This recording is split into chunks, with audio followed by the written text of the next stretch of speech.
Again. In this installment of Spiritual Wisdom, I'm going to be talking about the comparison trap.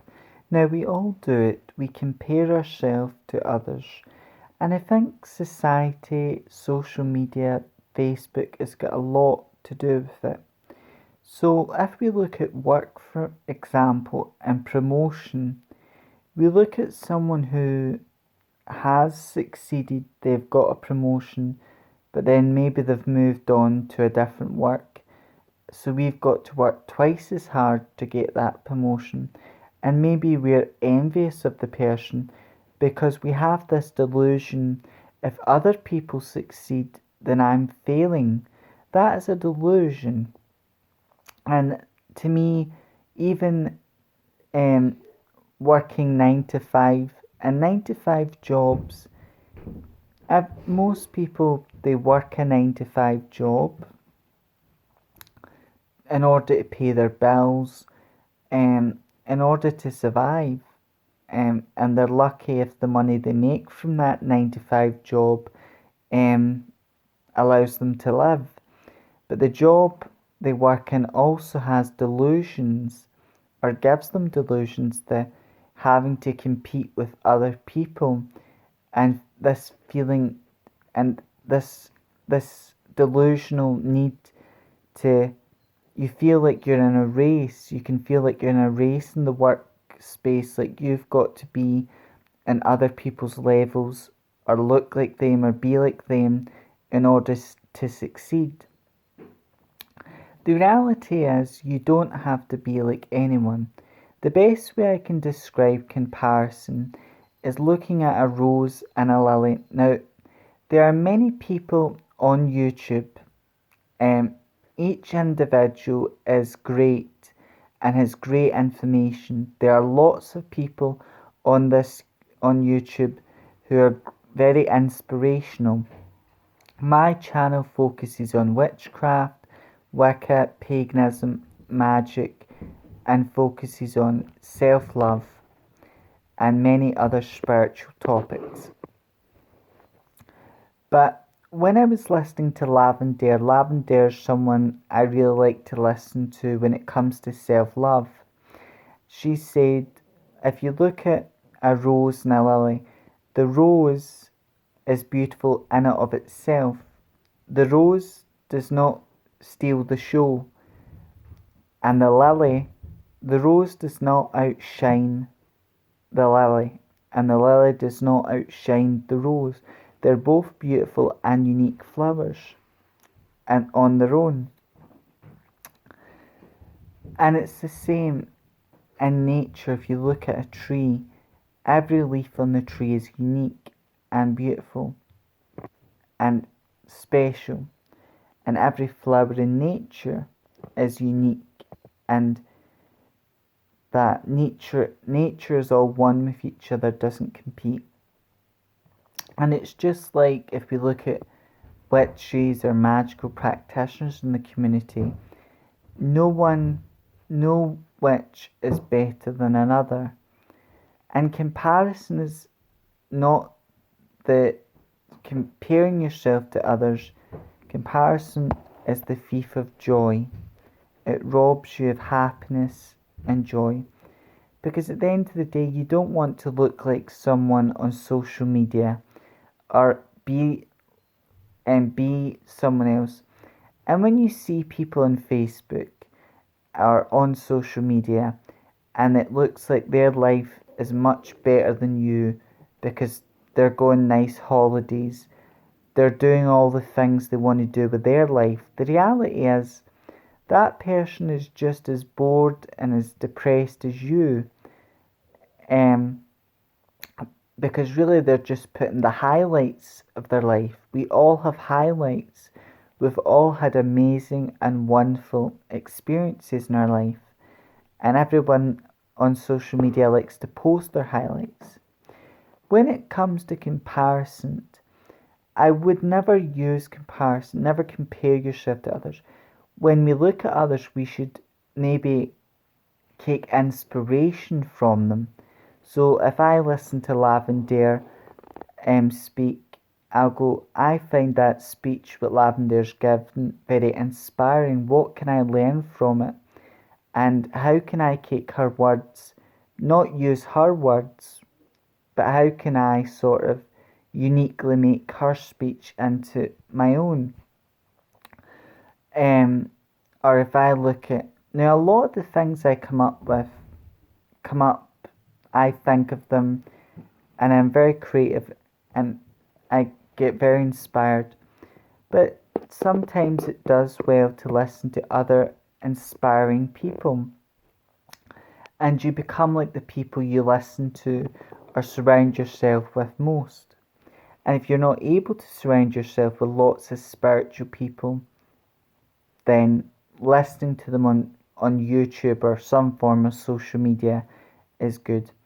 But we live in a society where we're always comparing ourselves to others, when really we forget just how wonderful we are. Spirit, the great universe, divine spirit, made you the way you are for a reason. Spirit also gives you the zodiac sign you have for a reason. And everything that happens in one's life happens for a reason. Sometimes we know the reason, other times there's something greater at work. But we're learning more and more not to compare ourselves to others, and we should never do it. But it's easier to say that than it is to do it, because we as humans, we like shiny things, and there's nothing wrong with having a few sentimental items, but materialism, when it gets out of hand, can cause suffering. Comparison, nothing good can come out of that. Other people can inspire you, uplift you, but you don't want to dress like anyone or be like anyone else. You could have role models, but you want to take what that person looks like and thinks like and make it into a unique setting.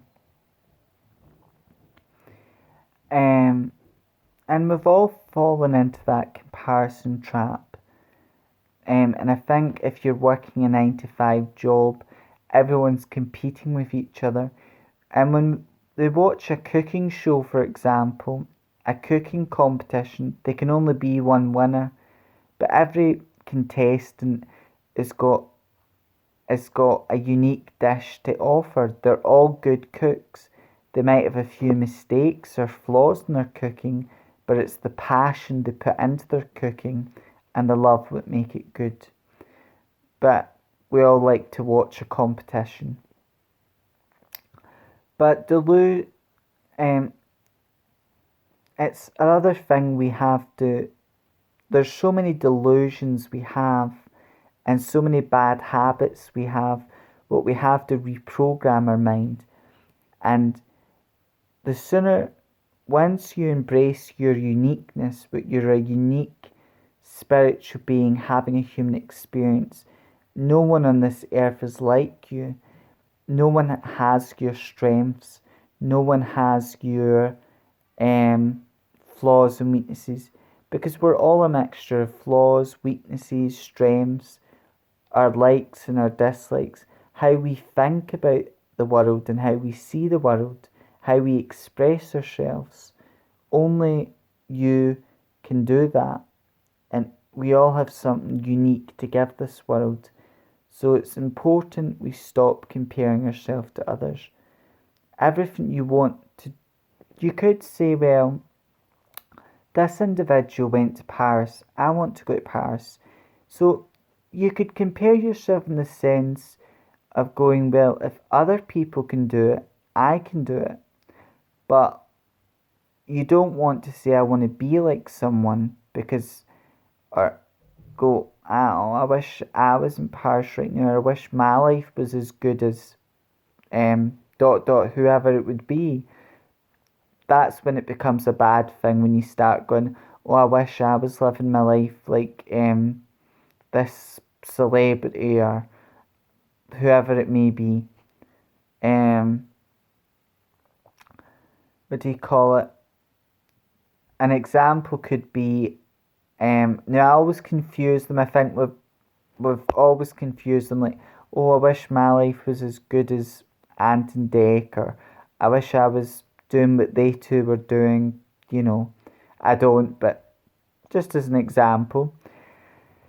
But the reality is, and I really don't know what one's Ant and what one's Dec, but hey. And I think a lot of us are confused in the UK about what one's who. Some of us know, others don't. But when we start thinking, oh, I wish my life was like this person, or I wish I was doing that, that's when it becomes a really bad thing.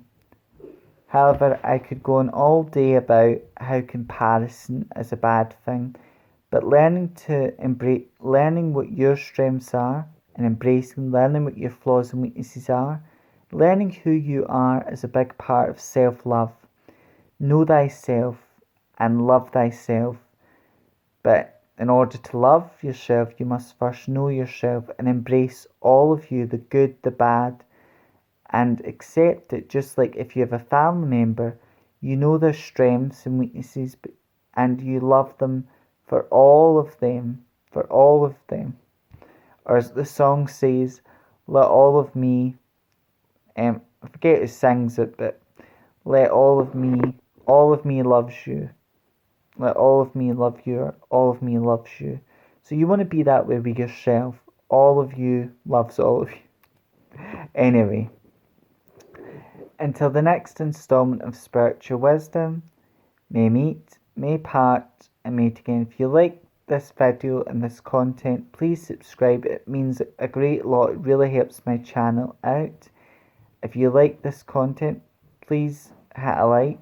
And if you would like to comment down below, or you've got any videos you would like me to make a video about, please comment down below. Until next time, don't compare yourself to anyone, and comparison is the thief of joy. May meet, may part, and meet again. Blessed be.